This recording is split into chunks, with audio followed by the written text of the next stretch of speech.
Alright, so number one. Choose one example from the reading that represents poor working conditions.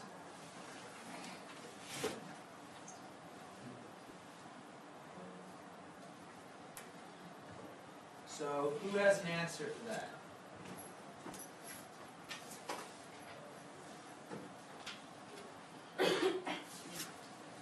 An example of poor working conditions. Latrina? When a worker has to take the one that she's not well with. How do you So, take an answer? taking wool off the sheet. Come on, what's another bet? In the steam room. I spelled sheet wrong.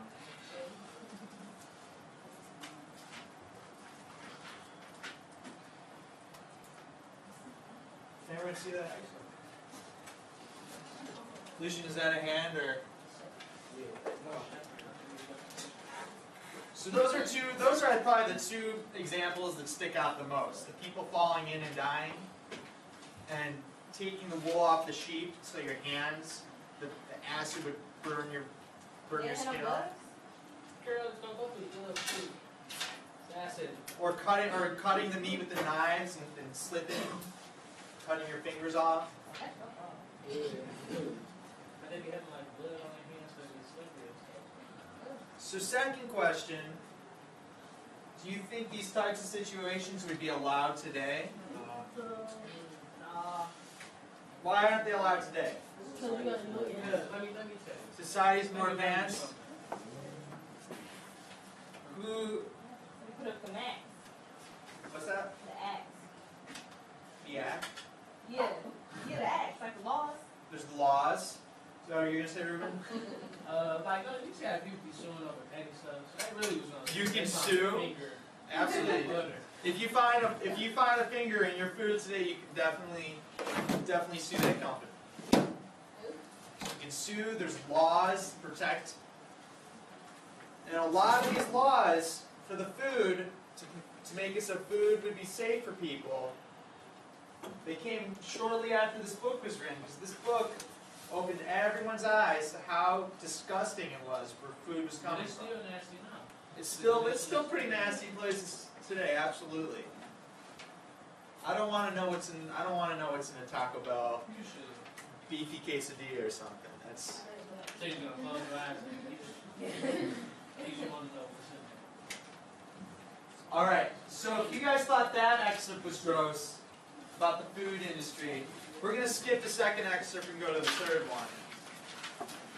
Section 3.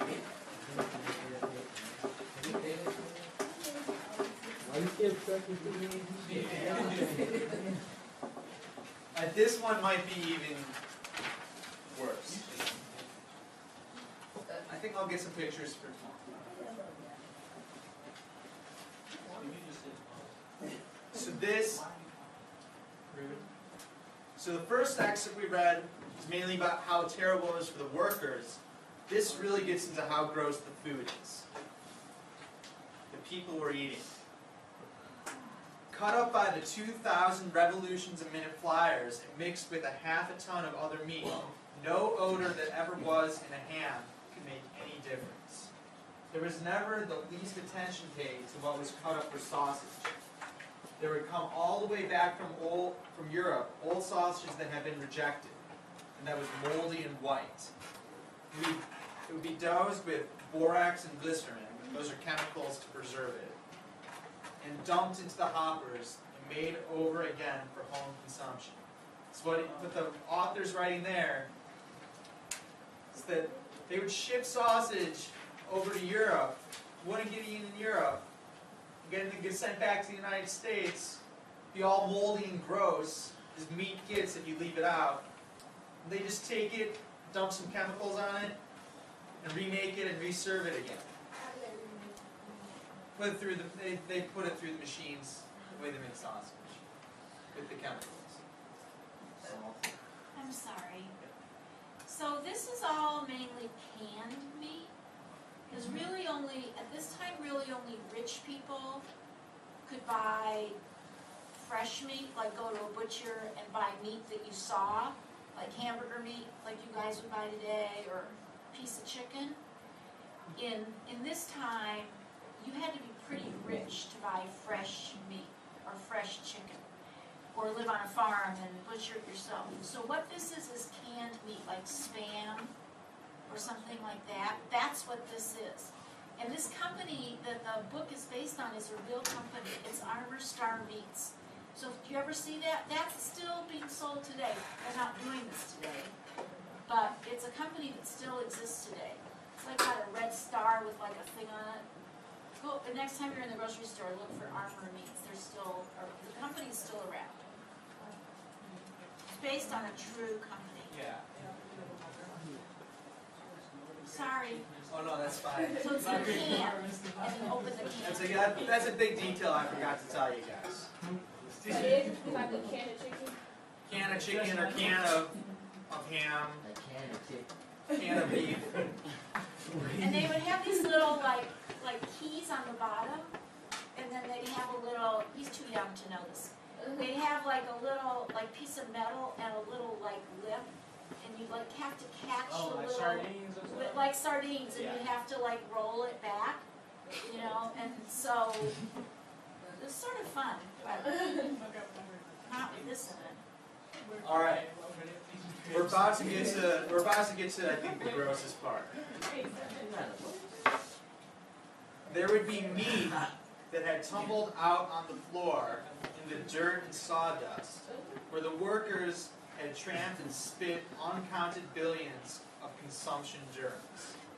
So sawdust, dirt, loogies, spit, sweat.